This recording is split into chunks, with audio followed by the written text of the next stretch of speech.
What would you do if you found a child unconscious in a hospital stairwell, and the only phone number in his pocket belonged to a man the entire city was afraid of? Mireille didn't think. She just dialed. She'd been pulling a double shift at St. Augustine's, the kind of shift where your feet stop hurting around hour 9 because they've gone completely numb when she found him. Third floor stairwell, east wing. A boy, maybe 11 or 12, slumped against the cinderblock wall with his backpack still on and a thin cut above his eyebrow that had dried dark against his temple. She almost missed him. The overhead light had been burnt out for 3 weeks and maintenance still hadn't replaced it, which was its own kind of crime. She crouched down. He was breathing, pulse steady. No smell of alcohol, no obvious head trauma beyond the cut. She shook him gently and he stirred but didn't fully wake, and that was when she noticed the folded card tucked into the outer pocket of his backpack. Not a student ID, not a library card, just a number handwritten in dark ink and 2 words above it. "Call Aldrich," she called. It rang twice. "Who is this?" Not a question, a command. "My name is Mireille Côté. I'm a nurse at St. Augustine's Hospital in Montréal. I found a boy in our stairwell. He's unconscious, about 12 years old, dark hair, wearing a Navy school uniform with a crest on the breast pocket. He had this number on him." "Do you know who he is?" Silence. "The kind that has weight." "Don't move him," the man said. "I'm 7 minutes away." He was there in 5. Aldrich Renner was not what she expected, and she'd spent enough years working night shifts to have learned not to expect much. He came through the emergency entrance like he owned the building, which, she would later find out, wasn't entirely inaccurate, since his family's holding company had financed the East Wing expansion 12 years ago. He was tall, somewhere in his late 30s, in a dark coat that was still damp from the November rain outside. 2 men came in behind him and stopped at the entrance without being asked. They just stood there, watching, which told her everything she needed to know about what kind of man Aldrich Renner was.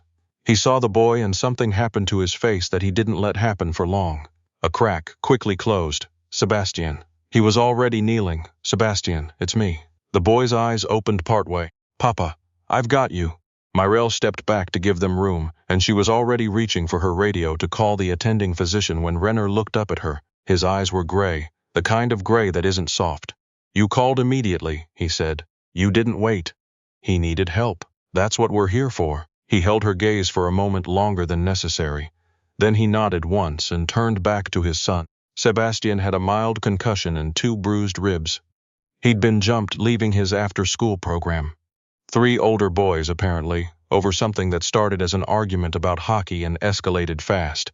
He was at St. Augustine's because one of the program staff had driven him over and then promptly vanished, which said something unpleasant about the program staff. He'd refused to let anyone call his father until he was sure he was fine, because, as he told the attending physician with complete seriousness, his father worried.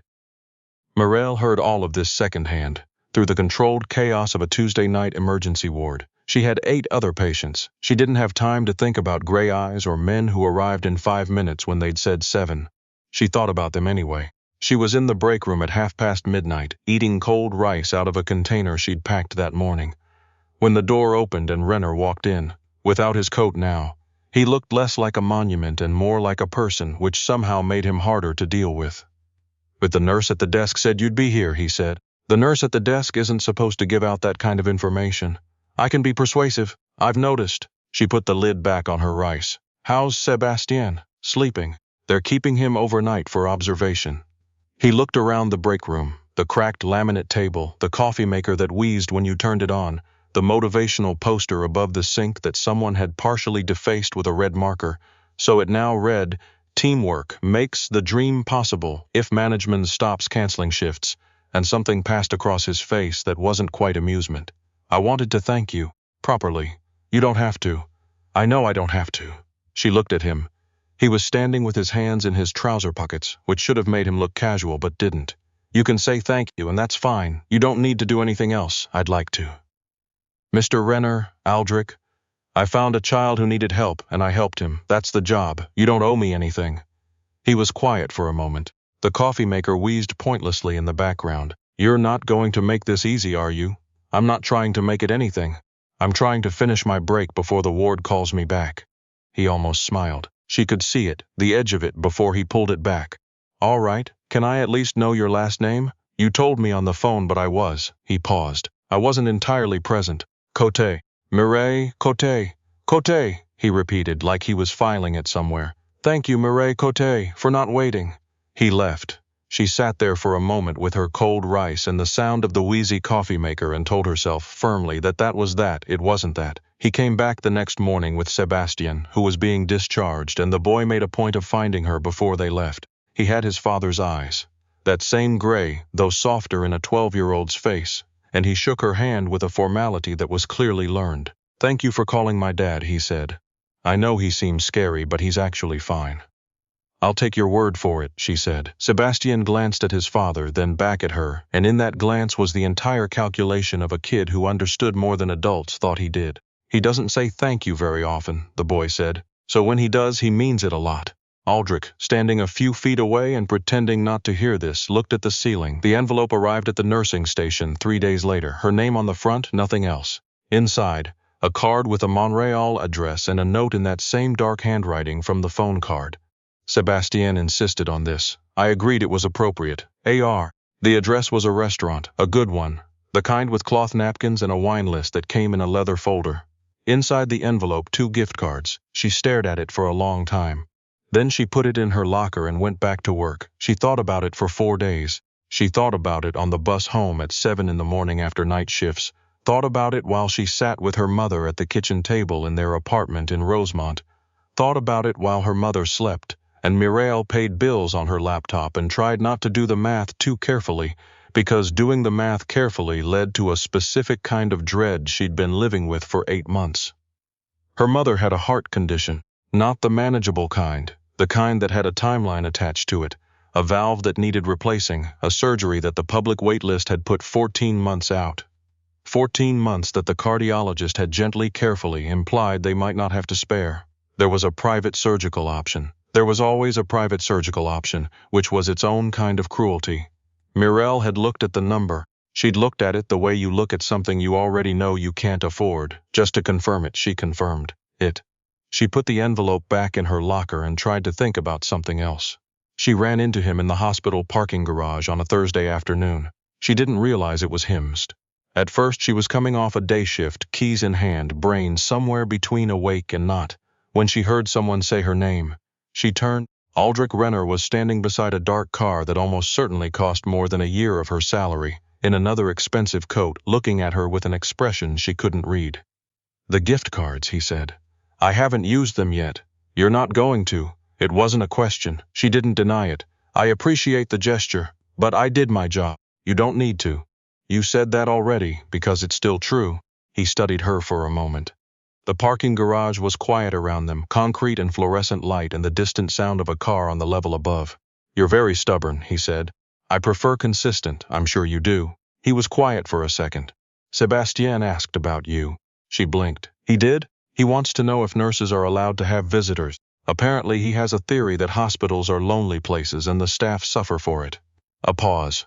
He's 11, but he reads too much. 12. He turned 12 last week. He also reads too much. Something shifted in Renner's expression, not quite warmth, but the space where warmth would be if he let it. He's a good kid. He's not always good at making friends. The school has been difficult. Kids can be brutal. Adults taught them to be. She didn't have an answer to that.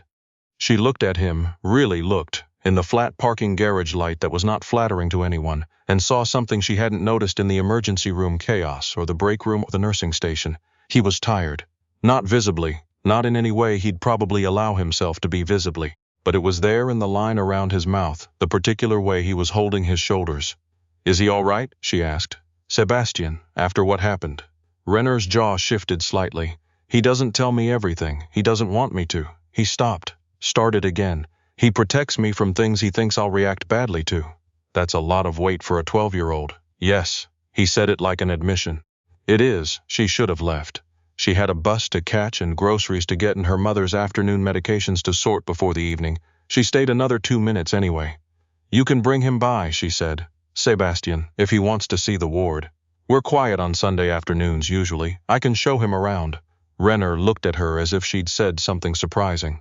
I'm not doing it for you, she said. He's a 12-year-old with bruised ribs who probably doesn't want to sit at home all week. It's fine. Of course, Aldrich Renner said very carefully, and she could tell he was working not to smile.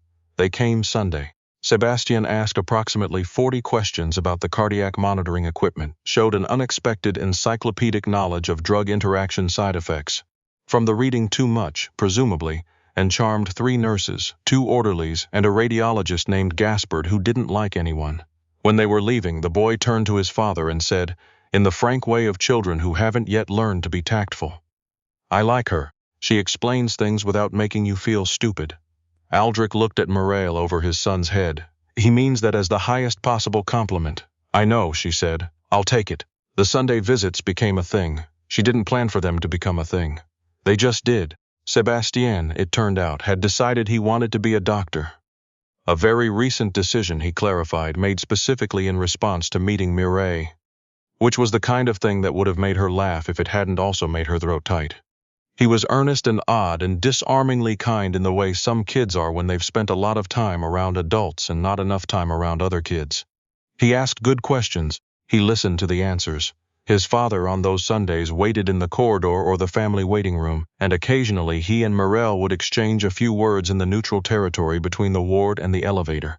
Brief conversations, weather, the hospital's perpetually broken East Wing elevator, Sebastian's recent obsession with medical history. Small, careful things, until the Sunday he was waiting for her when she came out of a room and his expression wasn't careful at all. "There's a problem," he said. "I need you to come with me." She shouldn't have gone. She knew that technically, as she was following Aldrich Renner down to the parking garage and getting into the dark car, which was not something nurses were supposed to do with the fathers of former patients, but something in his voice had been, not frightened because she didn't think Aldrich Renner frightened easily. Controlled. The kind of controlled that means you are keeping a grip on something that badly wants to slip. He drove, he talked.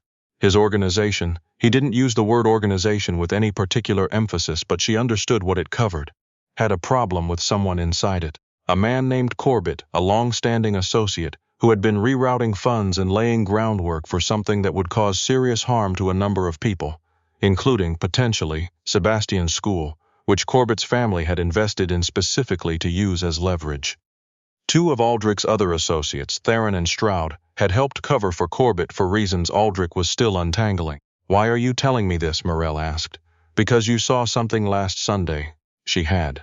She hadn't mentioned it, hadn't known whether it was her place. When Sebastian had been talking to Gaspard, she'd been in the corridor and Corbett had come through.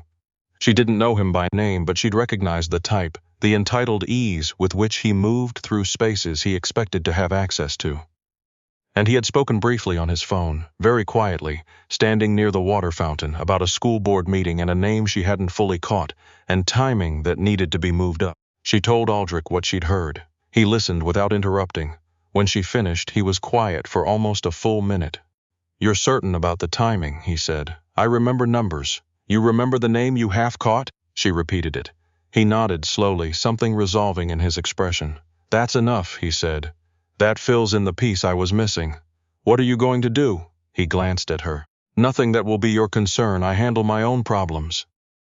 "Corbett was in my hospital," she said. "I'd appreciate knowing whether he's going to be back." Aldrich's jaw tightened. He won't. She believed him.